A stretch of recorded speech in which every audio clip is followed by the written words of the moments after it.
Second year തുടങ്ങിയിട്ട് ഇന്നിപ്പോൾ 2 ദിവസമായി. അങ്ങനെ രണ്ടാമത്തെ ദിവസമെങ്കിലും ക്ലാസ് ഉണ്ടാവുമെന്ന് വിചാരിച്ച് ഞാൻ നേരെ കോളേജിൽ പോയി. കോളേജിലെത്തിയപ്പോൾ ഹുദ ഹവ എന്ന് പറഞ്ഞിട്ട് അറ്റൻഡൻസ് എടുത്തിട്ട് ഞങ്ങളെ വിട്ടു. പിന്നെ ഞാൻ എൻ്റെ ഫസ്റ്റ് പ്രോഗ്രാമിംഗ് ചെയ്തു. സി പ്രോഗ്രാമിലത്തെ എൻ്റെ ഫസ്റ്റ് പ്രോഗ്രാമിംഗ് ചെയ്ത് സെക്കൻഡ് ഇയർ തുടങ്ങിയിട്ട് ആദ്യമായിട്ട് ആ ലാബിൽ തന്നെ വരുന്നു. അങ്ങനെ മിസ്സ് കുറേ ക്ലാസ്സൊക്കെ എടുത്ത് അതൊക്കെ കേട്ടിരുന്നു. അങ്ങനെ സമയം പോയി. അങ്ങനെ ഇന്നത്തെ ദിവസമാണ് സത്യം പറഞ്ഞാൽ ഫസ്റ്റ് ഡേ ആയത്. ഞാൻ എൻ്റെ വർക്ക് സക്സസ്ഫുള്ളി കംപ്ലീറ്റഡ് ആക്കി.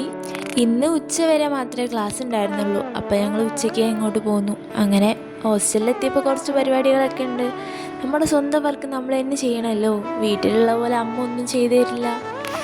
നമ്മളെ കാര്യം നമ്മൾ തന്നെ നോക്കണം. ഹോസ്റ്റലിലെത്തിയപ്പോഴാണ് സത്യം പറഞ്ഞാൽ ഞാൻ ഈ കാര്യം മനസ്സിലാക്കിയത്. സെൽഫ് ഇൻഡിപെൻഡൻ്റ് ആവാൻ ഞാൻ തുടങ്ങിയതേ ഹോസ്റ്റലിലെത്തിയപ്പോൾ തൊട്ട്. അല്ലെങ്കിൽ സ്വന്തം റൂമത്തെ ഫാനൊന്നും ഇടണമെങ്കിൽ അമ്മേനെ അടുക്കളയിൽ നിന്ന് വിളിക്കും, അമ്മ ഫാനൊന്നും ഇട്ട് തരുമോ? ഇങ്ങനെയുള്ള മടിയന്മാരും മടിച്ചികളും നമ്മുടെ കൂട്ടത്തിലും ഉണ്ടാവുമല്ലേ.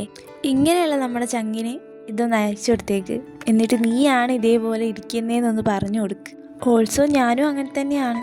വളരെ നല്ലൊരു കുട്ടിയായി മാറിക്കൊണ്ടിരിക്കുകയാണ്. പിന്നെ മഴയൊക്കെ അല്ലേ, ഒരു ചായ കുടിച്ചിട്ട് വരാമെന്ന് വിചാരിച്ച് ഞങ്ങളുടെ സ്ഥിരം സ്പോട്ടിൽ പോയി ചായയും പിന്നെ ഞങ്ങളുടെ സ്ഥിരം കടിയായിട്ടുള്ള മുളക് ബജിയും കഴിച്ചിട്ട് വന്നു. നിങ്ങൾക്ക് ഈ വീഡിയോ ഇഷ്ടപ്പെട്ടിട്ടുണ്ടെങ്കിൽ ഉറപ്പായിട്ട് സബ്സ്ക്രൈബ് ചെയ്യണേ.